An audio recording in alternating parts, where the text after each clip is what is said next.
Imaginez une époque où il y avait une unité complète entre la terre et le ciel. Avant le fameux déluge, le monde était différent, mystérieux et plein d'histoires qui nous font réfléchir à la façon dont nous voyons les choses aujourd'hui. Les gens vivaient pendant des centaines d'années et leur lien avec le sacré était battu plus fort. Mais au fil du temps, des ombres ont commencé à se répandre, entraînant rapidement une fin terrible pour tous les peuples. As-tu déjà pensé à ce qu'était la vie avant que Noé ne construise l'arche? Pourquoi Dieu a-t-il décidé d'utiliser le grand déluge pour nettoyer le monde? Et comment la chute des anges et la montée du mal chez les hommes ont-elles affecté ce terrible choix? Ces questions nous entraînent dans un voyage intéressant à une époque dont nous ne nous souvenons plus, mais dont les leçons sont encore utiles aujourd'hui. Nous découvrons un monde différent dans les premières parties de la Bible, en particulier dans le livre de la Genèse. Les gens avaient une relation avec Dieu, et les ancêtres d'Adam, comme Caïn et Abel, nous rappellent ce qu'était la vie avant le déluge. Mais même à ce stade précoce, les gens avaient déjà le péché dans leur cœur. Caïn a tué son frère Abel par cupidité, ce qui a déclenché un cycle de violence et de rébellion qui s'est répété à maintes reprises dans l'histoire de l'humanité. La Bible raconte une chose intéressante qui s'est produite avant la création du monde: la chute des anges. La terre s'est formée sous les yeux de ces anges, appelés fils de Dieu. Ils parlaient de la connaissance et de la force de Dieu. Cependant, certains de ces êtres célestes se sont retournés contre le Seigneur. Satan a pris la tête de cette révolte et a été chassé du ciel avec ses partisans, où ils ont établi un royaume des ténèbres qui allait à l'encontre des plans de Dieu. Avant le déluge, le monde était divisé en deux parties, celle sous le contrôle des cieux et celle sous le contrôle des ténèbres, dirigée par Satan. Le diable a essayé de pousser Adam et Ève à faire de mauvaises choses dans le jardin d'Éden, ce qui n'a fait qu'empirer les choses. Ce lieu qui était auparavant associé au bonheur et à la paix est devenu le théâtre du premier grand péché de l'humanité. Le serpent a convaincu Ève d'enfreindre la loi de Dieu en mangeant un fruit interdit. Adam et Ève ayant trompé leur conjoint, des choses terribles sont arrivées à tous les autres. Adam et Ève ont été chassés du paradis parce qu'ils n'ont pas changé d'avis. Ils sont entrés dans un monde plein de mal et de péché, même si Dieu était toujours là. Mais Dieu a tenu sa promesse et Ève a eu deux fils, Caïn et Abel. Les choses ont rapidement mal tourné lorsque Caïn a tué son frère par jalousie. On a dit à Caïn qu'il devait errer sur la terre et porter le poids de son péché. Il s'est installé dans la région de Nod et a donné à une ville le nom d'Enoch à son fils pour lui rendre hommage. Alors que Caïn et ses enfants étaient violents et avaient plusieurs femmes, Dieu a créé un nouvel enfant par l'intermédiaire de Seth, qui descendait lui aussi d'Adam. Comme Abel, Seth aimait Dieu, et ses enfants et petits-enfants commencèrent à invoquer le nom du Seigneur, ce qui était différent des enfants et petits-enfants de Caïn, qui étaient orgueilleux et cruels. Les récits bibliques racontent qu'un homme nommé Enoch marchait avec Dieu. Personne n'a vécu aussi longtemps qu'Enoch, mais il a entretenu une relation étroite avec le Créateur tout au long de sa vie. La Bible raconte qu'Enoch n'est pas mort de la manière habituelle. Au lieu de cela, Dieu l'a emmené auprès de lui, ce que beaucoup considèrent comme le premier enlèvement enregistré. Au fil des ans, les hommes se sont répandus dans le monde entier. Les gens ont vécu plus longtemps, y compris Mathusalem, qui est l'homme le plus âgé dont parle la Bible. Les familles ont également commencé à s'organiser en groupes et en clans. Les gens de chaque époque ont enseigné aux suivants la terre, l'agriculture, les animaux et surtout Dieu. Malgré ces connaissances croissantes, le mal s'est aggravé. La corruption ne cessait de croître et les gens semblaient s'éloigner de leurs objectifs sacrés. La polygamie a été introduite dans le monde par la descendance de Caïn, ce qui a conduit les hommes à commettre des violences et des péchés. Le sol, qui avait été un reflet de la bonté de Dieu, était maintenant complètement sombre. C'est dans cet état de chaos que sont apparus les Néphilim. Il s'agit d'êtres étranges qui sont apparus sur terre après que les anges déchus aient vécu avec des enfants humains. Ces géants, dépeints comme forts et infâmes, étaient les pires exemples de la méchanceté des hommes. Leur présence a rendu le monde encore moins sûr et plus éloigné de Dieu. D'après la Bible, les gens étaient si méchants que leurs pensées étaient toujours mauvaises. Dieu était très triste lorsqu'il a vu que sa création était devenue mauvaise. Selon le livre de la Genèse, Le Seigneur était triste lorsqu'il a créé l'homme parce qu'il y avait beaucoup de violence et de péché sur la terre. Au milieu de tout ce chaos, il y avait pourtant une personne qui se distinguait, Noé. Les gens admiraient Noé parce qu'il était honnête et qu'il marchait avec Dieu. Parce qu'il était honnête et qu'il avait la foi, Dieu l'a choisi pour être un élément clé de son plan pour réparer le monde. Même si tout s'écroulait autour de lui, Noé a maintenu sa relation avec Dieu. C'est sa loyauté envers Dieu qui lui a permis, ainsi qu'à sa famille, de survivre pendant le déluge. Noé allait avoir une tâche difficile à accomplir. Dieu lui a dit que la fin du monde était proche à cause de la violence et de l'injustice généralisée. Il devait construire une arche, un grand bateau qui les protégerait pendant le déluge. Dieu a indiqué à Noé comment construire l'arche. Elle devait mesurer 300 coudées de long, 50 coudées de large et 30 coudées de haut, avec une porte sur le côté et une fenêtre sur le dessus. Lorsque Dieu a dit à Noé de commencer à construire l'arche, il l'a fait. Beaucoup de ses pairs se sont moqués de lui pour ce grand projet et lui ont demandé s'il y avait un risque de déluge. Mais Noé a poursuivi son projet, car il savait que Dieu avait un plus grand projet. L'arche n'aiderait pas seulement les gens à rester en vie, mais elle serait aussi un signe de la promesse que Dieu a faite aux gens. Pendant de nombreuses années, Noé et sa famille ont travaillé dur pour construire l'arche. Ils ont montré leur foi et leur conviction dans les promesses de Dieu à chaque coup de main et à chaque morceau de bois qu'ils ont remplacé. Pendant ce temps, les maux du monde s'aggravaient et les gens s'éloignaient de leur Créateur. Lorsque la construction de l'arche fut terminée, Dieu dit à Noé de faire monter dans le bateau sa femme, ses 3 enfants, Sem, Cham et Japheth, et leurs femmes. Il a également demandé à Noé d'emmener 2 animaux de chaque espèce, un mâle et une femelle, afin de s'assurer que sa création se poursuivrait après le déluge. Noé doit également apporter 2 paires d'animaux sales et 7 paires d'animaux propres. Le monde était sur le point de subir un grand changement. L'arche est devenue un endroit sûr pour Noé, sa famille et les animaux, lorsque le ciel s'est ouvert et que l'eau est montée. Personne d'autre que Noé ne savait que c'était le début d'une nouvelle ère pour les hommes. Il y aurait de la destruction, mais Dieu l'utiliserait pour protéger la vie et donner une seconde chance aux gens. Dès que l'eau a commencé à monter et qu'il a plu abondamment, tout ce que Noé avait construit et en quoi il croyait est devenu le seul espoir pour les gens. L'arche, qui faisait rire et douter les gens, est maintenant un endroit sûr au milieu de la destruction. Alors que Noé regarde le monde se transformer en un immense océan de ténèbres, que ressent-il exactement? Dans un monde en proie aux inondations, que ressentait-il, lui et sa famille, à l'idée que tout ce qu'il possédait était emporté par les flots? Noé a observé la tempête qui ne semblait pas vouloir s'arrêter avec sa femme, ses 3 fils et ses 2 belles-filles. Il a plu sans discontinuer pendant 40 jours et 40 nuits. La terre était alors totalement inondée et tous les êtres vivants qui n'étaient pas dans l'arche ont été anéantis. L'eau était si haute qu'elle inonda même les plus hautes montagnes. Le monde était silencieux, à l'exception du bruit de l'eau qui se précipitait. Comment les gens vivaient-ils dans l'arche? Imaginez que vous deviez rester dans un petit espace pendant des semaines avec votre famille et de nombreux animaux qui dépendent de vous pour rester en vie. Noé, ses enfants et ses petits-enfants étaient chargés de prendre soin de tous les êtres vivants, de les nourrir et de les protéger.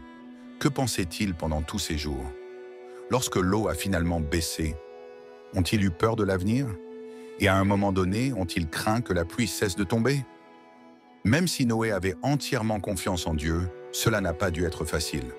Ils étaient coincés au milieu de l'océan, entourés d'énormes vagues, et ils ne savaient pas combien de temps cela allait durer. Les grosses vagues secouaient l'arche, et le bruit du vent et de l'eau semblait s'entendre dans tout le navire. Noé et sa famille ont dû faire preuve de confiance et de patience chaque jour. Cependant, la foi de Noé n'a pas faibli. Même si les choses allaient mal, il savait que Dieu avait un plan plus grand et que la promesse de tout réparer se réaliserait. Finalement, après 40 jours de pluie, la pluie s'est arrêtée. Mais cela ne signifiait pas que le voyage était terminé. La terre a été submergée par l'eau pendant quelques mois. L'arche s'est déplacée sur l'eau sans chemin clair jusqu'à ce qu'elle s'arrête enfin sur le mont Ararat.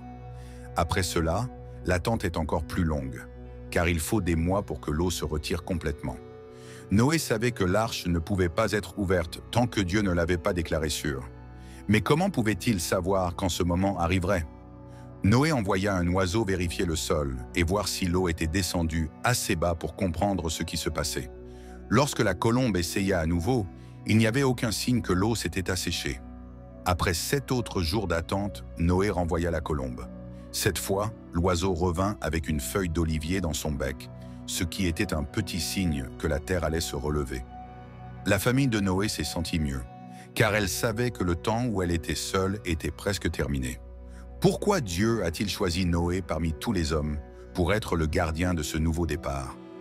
Pourquoi méritait-il d'être responsable de quelque chose d'aussi important? La réponse se trouve peut-être dans sa façon d'agir. La Bible dit que Noé était une bonne personne qui marchait avec Dieu. Dans un monde mauvais, sa foi et sa loyauté lui ont permis de se distinguer. Lorsque Dieu a dit à Noé de construire l'arche, il ne s'est pas posé de questions et n'a pas changé d'avis. Il a travaillé dur pour faire tout ce que Dieu lui demandait, même si d'autres personnes pensaient que c'était impossible. C'est grâce à cette loyauté inébranlable que Noé a été choisi pour protéger tous les êtres vivants de la terre. Dieu était sûr que les gens pouvaient lui faire confiance pour protéger son monde et s'assurer qu'un nouveau départ était possible. Même si Noé n'était pas parfait, il a toujours été là pour sa famille. Cette confiance lui a permis de rester fort dans les moments difficiles, depuis le début de la pluie jusqu'au moment où il a enfin posé le pied sur la terre ferme. Mais que se passe-t-il lorsque l'eau cesse de monter et que le monde est à nouveau prêt à accueillir des êtres humains? Noé et sa famille étaient-ils prêts? En fin de compte, le monde qu'ils connaissaient avant le déluge était différent aujourd'hui. Ils étaient dans les derniers survivants d'une époque qui avait été ruinée par sa cruauté. Comment pouvaient-ils recommencer à zéro et s'assurer qu'ils ne deviendraient pas tordus comme les gens qui les avaient précédés? Ils ont dû être tristes et heureux à la fois lorsqu'ils ont quitté l'arche. D'un côté, ils étaient libres. Après des mois de solitude, ils étaient enfin sur la terre ferme. Mais ils se trouvaient dans un désert où tout était à recommencer. En sortant de l'arche, qu'allaient-ils trouver? Un monde sans habitants, sans ville, sans signe de la vie passée. Eux, les animaux, et l'endroit très calme. Dieu dit alors à Noé que quelque chose de bien allait se produire. Par un accord, il a promis de ne plus jamais inonder la terre et de ne plus détruire tout ce qu'elle contient. Dieu a placé l'arc-en-ciel dans le ciel en signe de cette promesse. C'était un rappel clair de son amour et de la nouvelle chance qu'il donnait aux hommes. Aujourd'hui, nous considérons l'arc-en-ciel comme un phénomène naturel normal, mais pour Noé et sa famille, il signifiait beaucoup. Il montrait qu'il y avait encore de l'espoir, même s'il y avait beaucoup de dégâts et de chaos. Les gens attendaient avec impatience un nouveau départ, mais cette nouvelle chance s'accompagnait de nouvelles responsabilités. La question se pose toujours, comment Noé et sa famille vont-ils s'y prendre pour reconstruire le monde? Les gens pourraient-ils éviter les erreurs qu'ils ont commises dans le passé, ou devraient-ils continuer à faire les mêmes? Dieu a béni Noé, ses enfants et ses petits-enfants, et leur a dit d'avoir des enfants et d'inonder à nouveau la terre. Noé, l'homme qui a fait la paix avec Dieu, est désormais chargé de repeupler et de reconstruire le monde. Cependant, malgré la sécurité divine, les hommes restent faibles. La Bible raconte que peu après le déluge, Noé a planté une vigne et a bu tout le vin qu'il avait produit. Ce moment de faiblesse nous montre que même les hommes les plus moraux peuvent commettre des erreurs et céder à leurs désirs. Noé, la personne qui a sauvé les gens, était aussi un être humain avec tous ses défauts et ses problèmes. Cette émission nous fait réfléchir. Comment pouvons-nous améliorer l'avenir en apprenant des erreurs que nous avons commises dans le passé? Les histoires comme celle de Noé nous enseignent la confiance, la foi et l'espoir, mais elles nous mettent aussi en garde contre les dangers de l'orgueil et de la confiance en soi. La tempête était un nouveau départ, une chance pour les gens de revenir sur leurs erreurs. Mais la façon d'être des gens a-t-elle vraiment changé? Même si Noé et sa famille étaient prêts à prendre un nouveau départ, ils portaient encore les cicatrices du passé. Il y avait des choses propres dans le monde lorsque nous avons quitté l'arche avec Noé et sa famille, mais il y avait aussi beaucoup de choses dangereuses. Pour repeupler le monde, les gens devaient se débarrasser des problèmes causés par les générations précédentes. Le ciel lumineux leur disait que Dieu les protégerait. Mais comment allaient-ils profiter de cette nouvelle chance? Cette question nous aide à réfléchir à ce qui se passera dans le futur. Comment les gens, à commencer par Noé et sa famille, trouveront-ils leur chemin vers ce nouveau monde? Qu'avaient-ils prévu pour l'avenir et en quoi ce qu'ils ont fait a-t-il changé le passé que nous connaissons aujourd'hui? Lorsque Noé et sa famille en sont sortis de l'arche, ils ont commencé une nouvelle vie dans un monde qui avait changé. Le sol qui avait été inondé était maintenant solide sous leurs pieds. Cependant, il s'agissait d'un immense espace inconnu, à la fois vide et plein de possibilités. Ils ont survécu à la pire catastrophe que l'humanité ait jamais connue, mais il s'agit maintenant de reconstruire leur vie. Comment rester en vie dans un monde où il ne reste plus aucun signe de l'ancienne société? Comment garder l'espoir d'un avenir meilleur sans refaire les mêmes erreurs? Dès que Noé est sorti de l'arche, il a commencé à construire un autel à Dieu. Il a renoncé à certaines choses pour montrer qu'il appréciait d'être en sécurité et d'avoir la possibilité de recommencer à zéro. Cet acte était plus qu'un simple cadeau. Il témoigne de la relation de Noé avec Dieu et de sa compréhension du fait que la foi et l'amour sont au cœur de sa vie, alors même que le monde s'écroule. Dieu, quant à lui, a accepté l'offrande et a réitéré sa promesse à Noé et à tous les peuples. Dieu a promis qu'il ne détruirait plus le monde par un déluge. Il a scellé cette promesse par l'arc-en-ciel, qui était un signe clair que sa bonté l'emporterait, même si les gens commettaient des erreurs. Les couleurs vives de l'arc-en-ciel sur le ciel en faisaient un symbole d'espoir qui ne disparaîtrait jamais. Il rappelait à tous que même lorsque les choses tournent mal, il y a toujours une nouvelle chance. Mais cette promesse s'accompagnait d'une question. Comment les gens allaient-ils gérer cette nouvelle chance? Pouvait-on aller de l'avant sans commettre les mêmes erreurs que celles qui avaient conduit à la destruction? Noé et sa famille ont reçu l'ordre de ramener des gens dans le monde. Dieu les a bénis et leur a dit d'avoir des enfants et de faire en sorte que le monde soit à nouveau peuplé. Chaque pas qu'ils ont fait sur cette nouvelle terre leur a donné le devoir de créer une nouvelle génération, dont les enfants et les petits-enfants façonneraient l'avenir de tous les peuples. Mais comme dans tout nouveau voyage, les erreurs et les problèmes ne tardèrent pas à se manifester. Noé a parfois été faible, même s'il était généralement une bonne personne. Les récits bibliques racontent que peu après le déluge, Noé a planté une vigne. Les raisins de cette vigne donnaient du vin.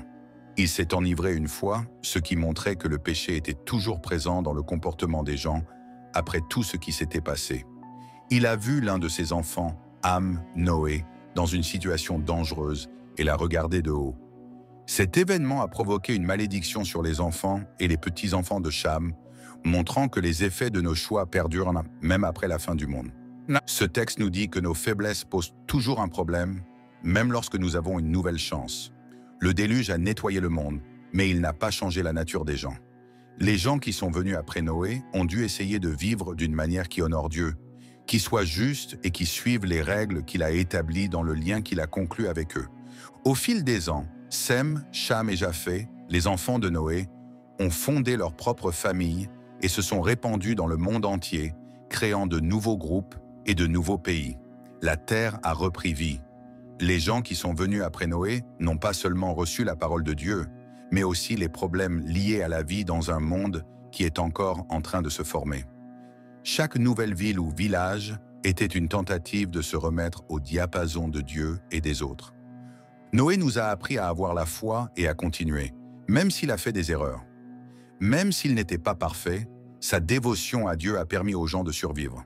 Même s'il s'agissait d'une terrible catastrophe, la tempête nous a aussi rappelé à quel point Dieu se soucie de nous. Elle n'a pas complètement détruit le monde, mais elle a donné une seconde chance aux gens en permettant à Noé et à sa famille de repartir à zéro. Noé nous a enseigné une leçon très importante. Le monde peut être reconstruit, mais le cœur des gens a toujours besoin d'être changé. Même si nous avons une seconde chance, comme Noé, nous devons toujours prendre les bonnes décisions et essayer d'honorer Dieu et de suivre ses règles. C'est une leçon que la foi et la loyauté sont les seules façons de vraiment recommencer, même quand les choses deviennent difficiles. Au fur et à mesure que les gens retournaient sur la terre, de nouvelles générations sont apparues, apportant avec elles de nouveaux problèmes à résoudre.